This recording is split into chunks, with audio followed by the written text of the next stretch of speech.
So today we are taking out this Niu UQiGT Pro for a bit of a spin, just to see how it works and to give you some information about it. So we said on the static review how Niu have sort of mixed up the four basic models that they had last year into sort of a plethora of different options. And just to recap, there are two U's available in the UK. There are actually more than that, but we don't get them. So this is the upper spec U, so the UQiGT Pro. The other one is the UQi Pro, which is a relatively tiny bike, certainly compared to this. Sort of limited range, about 20-mile range, not even 28 miles an hour. And then you've got this one. The thing that, as we said on the static review, that is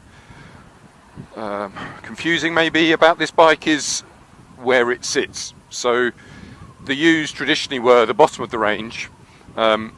In terms of price, that is still true.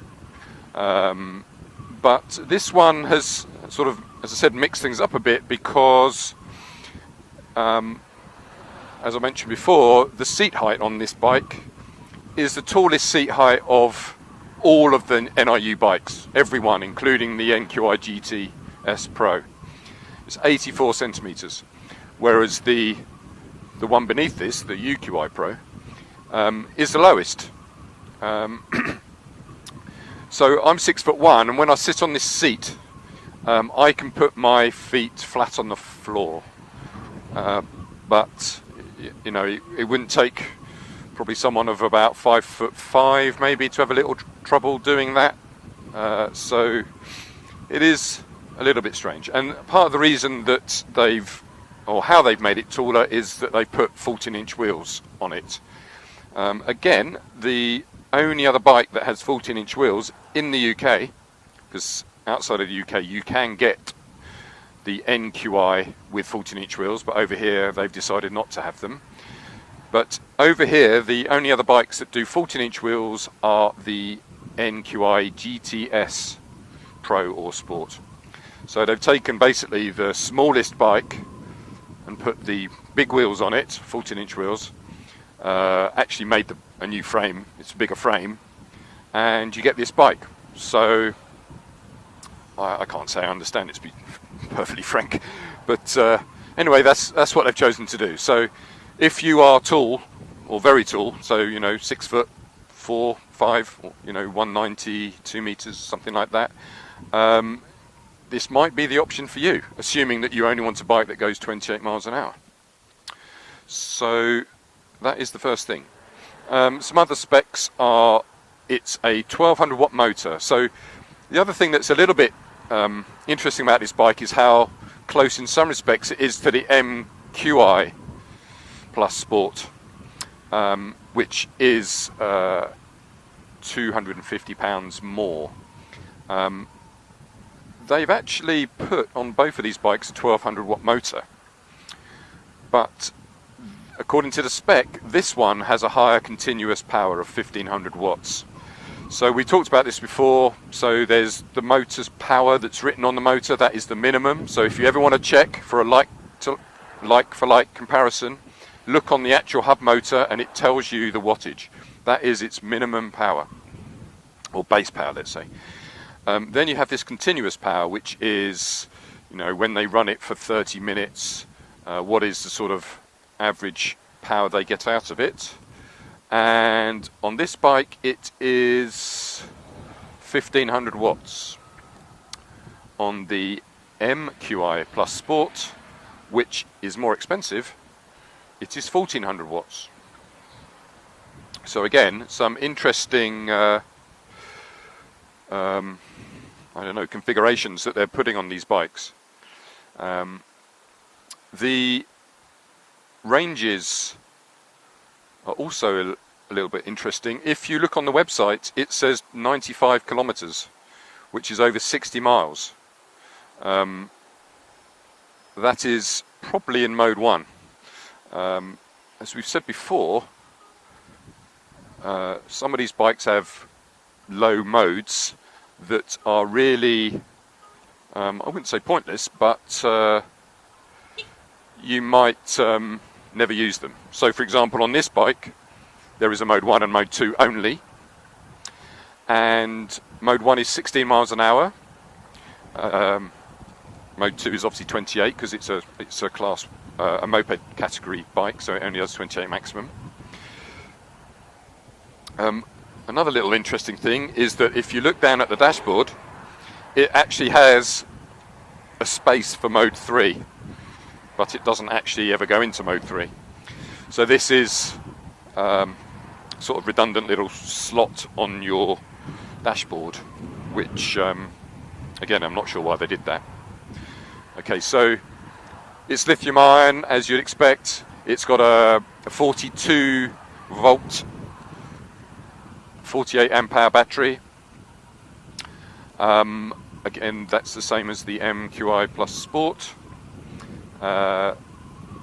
Interestingly, it has got CBS, so combined braking, which is what you often find, or mandatory in fact, on a 125cc bike, so bikes that go over 28 miles an hour.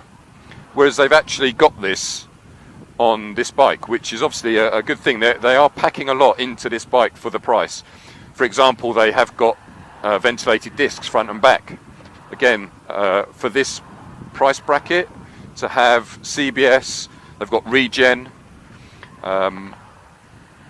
disc brakes, is, you know, going some for a bike that's under £2,000. So in terms of performance, you know, it's not setting the world on fire. See, we've got to 29, it looks like, according to that speed camera, and it does read 29 on the dash, so that's probably true. But yeah, it's essentially an M Plus in a different body, I would say. You probably won't notice the difference between having 1500 watts or having 1400 watts continuous power.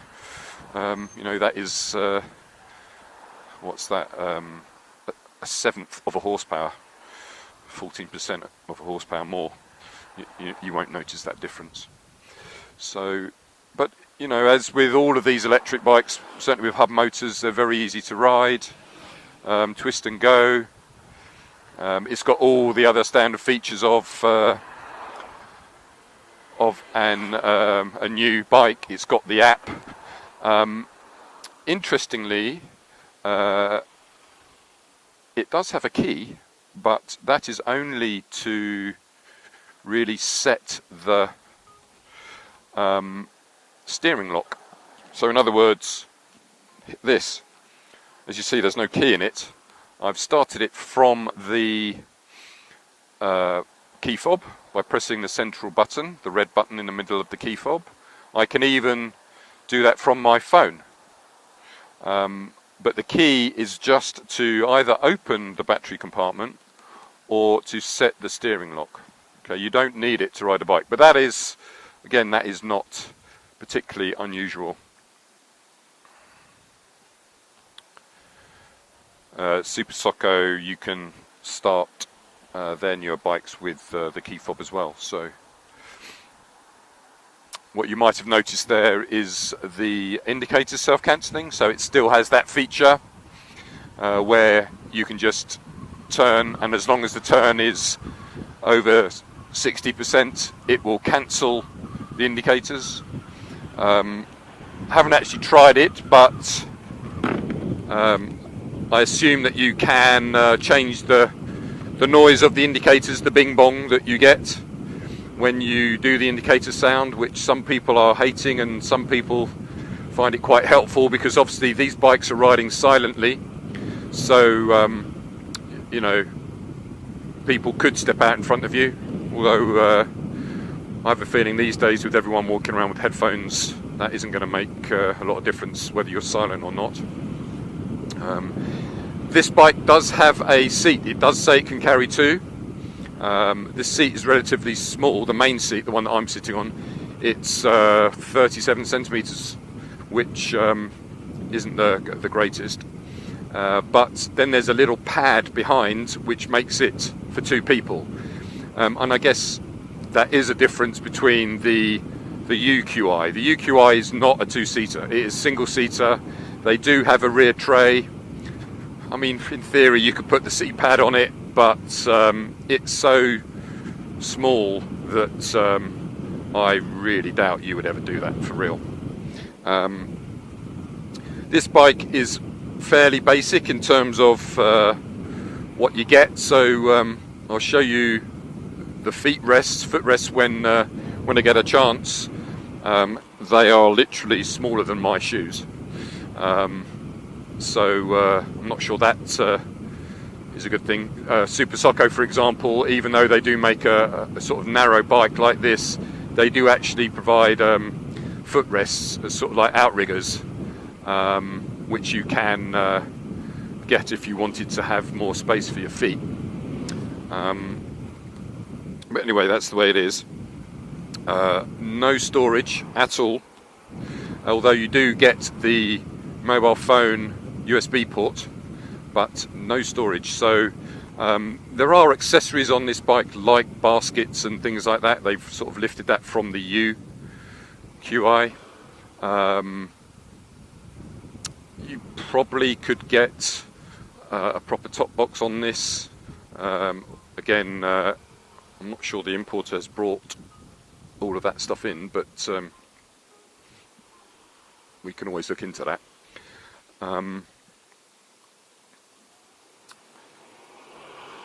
In terms of colours, there are actually 5 colours quoted on the Niu website: red, white, blue, grey, and this matte black.